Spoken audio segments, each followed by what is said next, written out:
Here's something people don't talk about enough. The flu doesn't end when your fever breaks.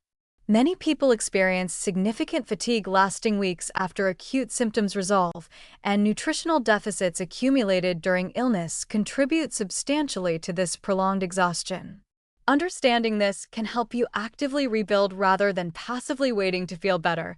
During acute flu, your body depletes micronutrient stores. The immune response consumes zinc, selenium, B vitamins, and vitamin C at elevated rates. Fever increases metabolic turnover of these nutrients. Meanwhile, poor food intake means you're not replacing what's being used. The result is functional deficiency even if you weren't deficient before illness. Muscle protein breakdown occurs during fever and prolonged bed rest. Your body cannibalizes muscle tissue for amino acids needed by the immune system. This explains why you feel weak and why stairs become exhausting after a bad flu. Your muscles need rebuilding. If you required antibiotics for secondary bacterial infection, your gut microbiome took a hit. Disrupted gut flora affects nutrient absorption and immune function, potentially contributing to prolonged fatigue and vulnerability to subsequent infections. Recovery nutrition should be deliberate, not passive. Gradually increase caloric intake back to your baseline plus a little extra for tissue repair.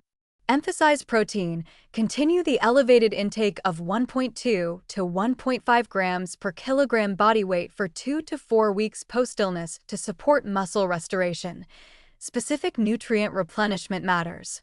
If you developed iron deficiency anemia during illness, which can happen with prolonged poor intake, or if you're female with menstrual losses, that contributes to fatigue. Vegetarian iron sources like lentils, fortified cereals, and spinach paired with vitamin C for absorption can help. B vitamins support energy metabolism. Eggs, fortified grains, and meat provide these. Magnesium is crucial for muscle function and energy production. Nuts, seeds, whole grains, and leafy greens are sources. Appetite often rebounds strongly post-illness, leading to cravings. Channel this toward nutrient-dense foods rather than just comfort foods. Yes, you're hungry, but choose foods that rebuild. Proteins, colorful vegetables, whole grains, healthy fats. It's easy to gain excess weight during recovery if you're eating enthusiastically while still relatively inactive.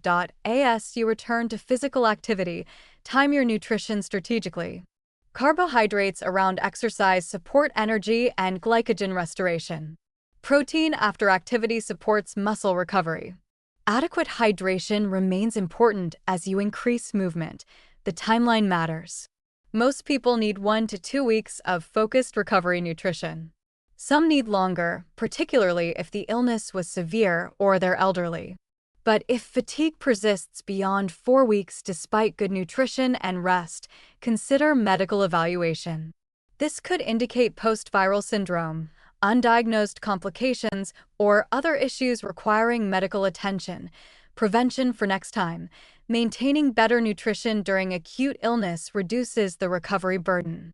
If you manage to keep protein intake adequate, stayed hydrated, and didn't develop major deficits, recovery is faster. Baseline nutritional status also matters. People who eat well generally have nutritional reserves that buffer against depletion.